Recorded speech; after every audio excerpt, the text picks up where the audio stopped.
Charchab ketdim. Uxlayverib. Ishsiz menman.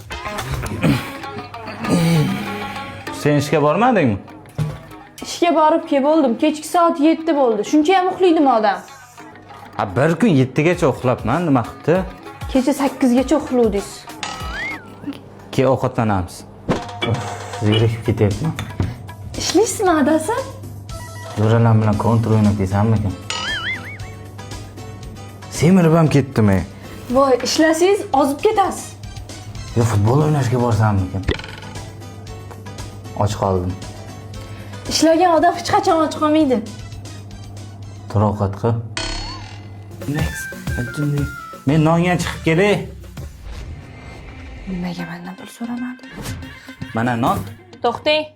Siz bu joyda ishlayapsizmi? Yo'q. Nonga pulni qayerdan oldingiz? Ikkita nonga puli yo'q deb o'ylaysan. Yo, ikkita dona nonga puli yo'q deb o'ylaysan. Ha, pulim yo'q. Sen nomingga qarzga oldim. Xotinim bilan urushib qoldim. Nimaga? Ishga ketayotib, kirlarni yuvib, ovqat qilib qo'y degandim. Birortasini qilmagan. Dadasi, men ishga ketyapman. Men kelgunimcha kirlarni yuvib, ovqat qilib qo'ying. Vaqti bo'lmagandir. Dada, ajrashaman, bo'l, tamom. Nimaga ajrashaman? Yo'q, ajrashaman, tamom bo'l. Aybim uchun onamiz uchun shuncha harakat qilyapman. Ana! Jim bo'l, ajrashaman, bo'l. Nimaga sababini ayt? Sabab yo'q. Sababini keltir. Bu. Oyligini meni kartamga ulab bermayapti. Nima? Yo, bunaqa erkaklar yo'qdir, aboja. Oshirib yuryapsiz, o'ldirib yuryapsiz.